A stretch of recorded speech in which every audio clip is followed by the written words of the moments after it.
정부가 전 국민 소비 쿠폰 예산 등 31조 8천억 원 규모의 추경안을 의결한 가운데 국민의힘 박수영 의원은 우리 부산 시민은 25만 원 필요 없다며 당선 추가금 25만 원 대신 산업은행을 부산 남구로 보내달라고 주장했습니다. 부산 남구가 지역구인 박 의원은 어제 자신의 페이스북에 올린 글을 통해 이같이 요구했습니다. 박 의원은 해수부를 보내준다니 감사히 받겠지만 산업은행 같은 공기업이 오는 게 더 낫다며 지역 인재 의무 채용도 있기 때문이라고 말했습니다. 부산으로 이전한 공기업들이 500명 이상을 뽑는데 그중 35%는 관계 법령상 부산에서 대학을 졸업한 사람을 뽑아야 된다는 겁니다. 이 대통령은 해양수산부의 연내 부산 이전을 강조하고 있고 윤석열 정부에서 공약했던 산업은행 부산 이전에 대해선 대선 후보 시절부터 현실적으로 쉽지 않다는 입장을 밝힌 상황입니다. 지난 정부에서 여당 의원이었던 박 의원은 집권 시절 이루지 못했던 정책을 공약하지도 않은 이재명 정부에게 요구하면서 전 국민 소비 쿠폰에 대해선 필요 없다는 말까지 한 셈입니다. 추경안에 따르면 소득과 지역에 따라 국민 한 사람당 15에서 55만 원이 지원되기 때문에 박 의원이 언급한 25만 원도 사실과 다르다는 지적이 나옵니다. 박 의원의 페이스북에는 당신이 뭔데 나와 우리 가족이 받을 돈을 필요 없네 만에 하냐. 개인 생각을 부산 시민 전체 생각인 것처럼 말하지 말라는 댓글이 잇따라 달리고 있습니다. 어제 부산시 해운대 구의회 내부 일부 구의원들이 산업은행과 해양수산부 동시 이전을 강력히 촉구한다는 플래카드와 함께 팔을 치켜들고 있습니다. 지난달 해수부 부산 이전 촉구 건의안에 반대한 사실이 알려져 부산 시민들로부터 거센 비판을 받은 국민의힘 소속 구의원들입니다. 해양수산부 부산 조속 이전 촉구 건의안을 김미영 의원이 제안한 대로 결코자 하는데 동료 여러분 이의가 없습니까? 네, 있습니다. 있습니다. 하루 이틀 사이 수백 건의 항의글이 구의회 게시판을 뒤덮었는데 대부분 해당 의원들의 사퇴를 촉구하거나 다음 지방선거 때 두고 보자는 내용 등이었습니다. 역풍이 심상치 않자 국민의힘 소속 10명의 구의원들이 해수부 이전 자체는 찬성한다며 급히 보도자료까지 내고 진화에 나선 겁니다. 이들은 민주당이 주도한 해수부 이전 결의안은 산업은행 이전이 빠진 불완전한 안건이었다며 부산의 미래를 위해서는 산업은행과 해수부의 1+1 동시 이전이 반드시 필요하다고 주장했습니다. 다만 또 다른 부결 이유에 대해선 해명을 내놓지 않았습니다.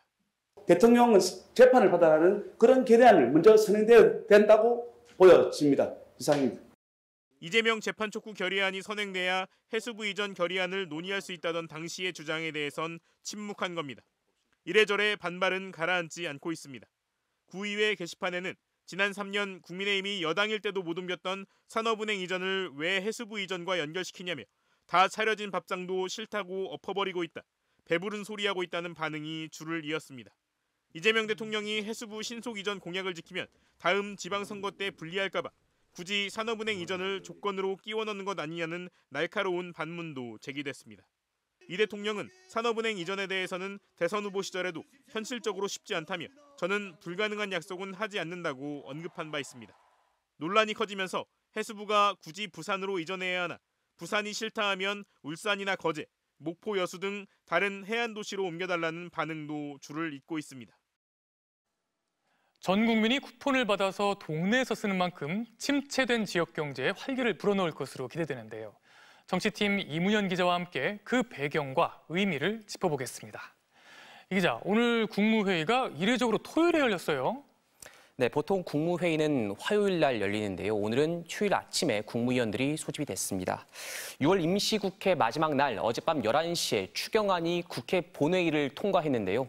굳이 다음 주까지 기다리지 않고 임시 국무회의까지 열어서 의결을 한 건 하루빨리 추경 예산을 집행하겠다는 대통령의 의지가 반영된 걸로 보입니다. 정부도 호응을 해서 바로 브리핑을 열었고 민생회복 소비 쿠폰 지급 계획을 공개했습니다. 민생 회복을 위해서 추경을 집행해야 한다, 경제는 타이밍이다 강조했던 것의 영장선이라고 볼 수 있습니다. 네, 그런데 국회에서는 추경안이 어젯밤 아주 늦은 시간에 통과되지 않았습니까? 여야 합의를 결국 이루지 못했죠. 네, 그렇습니다. 당초 본회의는 오후 2시에 예정이었는데 실제로 추경안이 본회의를 통과한 건 밤 11시였습니다. 추경에 들어간 권력기관들의 특수활동비를 놓고 여야가 정면으로 충돌했기 때문인데요. 국민의힘은 윤석열 정부 당시 야당이었던 민주당이 그땐 대통령실 특활비를 전액 삭감했다가 이번에 복원한 게 내로남불이라면서 반발을 했고요. 하지만 본회의 전 단계인 예결위에선 이 추경안이 민주당 주도로 단독 처리됐는데 정작 이후엔 또 여당 내부에서도 반발이 나왔어요. 대통령실 특활비뿐만 아니라 법무부, 그러니까 검찰의 특수활동비까지 추경에 포함된 게 뒤늦게 당내에서 공유된 건데 지도부를 향한 성토가 나온 겁니다. 결국 여야 합의로 통과시키지 못한 건 아쉬운 부분인데 야당이 계속 반발하고 있죠? 네, 그렇습니다. 어제 민주당이 국민의힘과 사전 협의 없이 본회의를 좀 늦췄는데 국민의힘은요, 야당을 무시한다, 부글부글 끓고 있는 분위기고요. 여기에 국민의힘은 소비 쿠폰이 대통령의 당선 축하금이라는 시각도 여전합니다. 부산 지역구인 국민의힘 박수영 의원은 자신의 페이스북에 우리 부산 시민은 25만 원 필요 없다. 오히려 산업은행 같은 공기업을 부산에 보내줘라. 글을 올렸는데 온라인에선 나는 필요하다. 당신 혼자 받지 마라. 이런 비난이 쏟아지고 있습니다. 네, 윤문현 기자 잘 들었습니다.